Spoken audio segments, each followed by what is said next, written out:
Operation Raise the Colours. And my thoughts on it too. Now, I think it's a beautiful thing.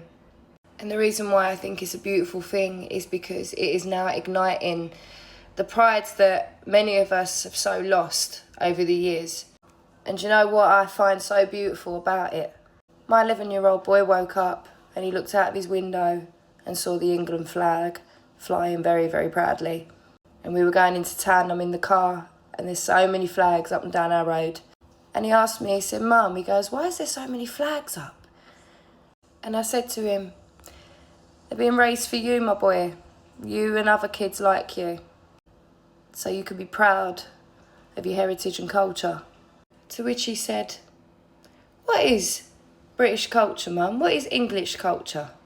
And I said to him, I said, haven't you been learning about that in school? He said, no. He goes, we learn about other countries. He said, but never about our own. And that just goes to show how ignorant I was to the whole thing, because it really shocked me. Shocked me that the fact that he's learnt about other cultures, but never his own. So therefore I was telling him about our medieval kings and queens that we used to have, like Henry VIII and how he had 6 wives, and Queen Elizabeth I and how she built a huge empire and made Britain and England very strong. I told him about our traditional dishes, our foods, and how English people and Britain as a whole always welcome one that comes into their home with a cup of tea, and how tea is the elixir of life to an English person. You could be really depressed or upset, or you could be just coming in from a hard day's work, and the first thing a Brit will do is put the kettle on and make a cup of tea. How we're known for our strength and our tolerance, but when that tolerance runs out, oh, you don't want that smoke. Our resilience and our adaptability. The British are seen as a hard and adaptable race, capable of overcoming adversity. Our values. Our freedom to commitment, democracy and equality is just one reason to be proud to be British. Our history and our heritage, from its castles and cathedrals and its traditions, is another reason to be proud. Our politeness and our personal space.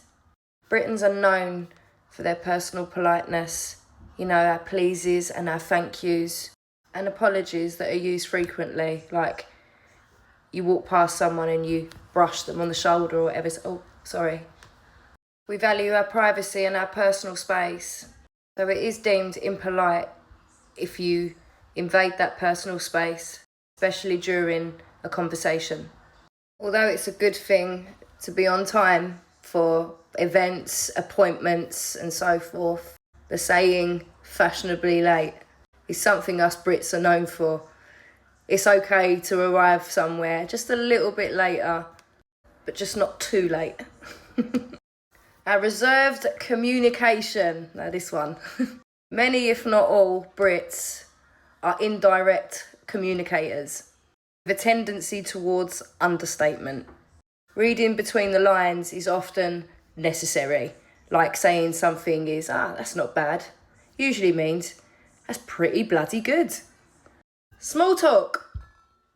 Small talk often begins with conversations of unimportant things like the weather or how's your father, to ease ourselves into a discussion. But if you ask a Brit about their age, their salary or their relationship status, that's usually a no-go, usually known as very rude, so don't do it. Queuing. Need I say no more on that subject? A Brit will see a queue and they'll join it. And if you push in front of someone in a queue or jump in front of someone, you better not do that. You do not want that smoke. It's considered very impolite and very rude and shows the lack of patience, which us Brits are known for, our patience. Our pub culture. Now you can find a pub on every single corner of every town in Britain, especially England, especially Scotland and Ireland, obviously. They are community hubs for serving food, so you can sit there with your mates or your loved ones or your family to eat and drink and catch up. If you're in groups, you take it in turns to buy the rounds. No one that buys a round. Punts. And nobody likes a punt. I mean, we don't mind helping each other out because of our values and our helpful natures. But you take the mick out of that, that's it. You are officially deemed a punts forever. Our traditional meals. The Sunday roast, the fish and chips, and the English breakfast. I mean, you cannot beat an English breakfast. Oh. And that usually consists of egg, bacon, hash browns, beans, grilled tomatoes, fried bread, black pudding, sometimes chips, but I prefer hash browns and bread and butter, and toast. And you wash it down with a nice cup of tea. And that meal alone will set you up for the whole day. There's many, many things I could go into about English and British tradition. But there's one very important thing that we value very highly in this country, and that's our individual liberty.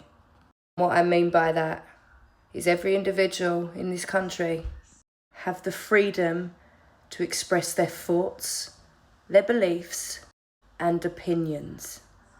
As long as they respect the rights of others and respect the law of the land and the culture and heritage of the land.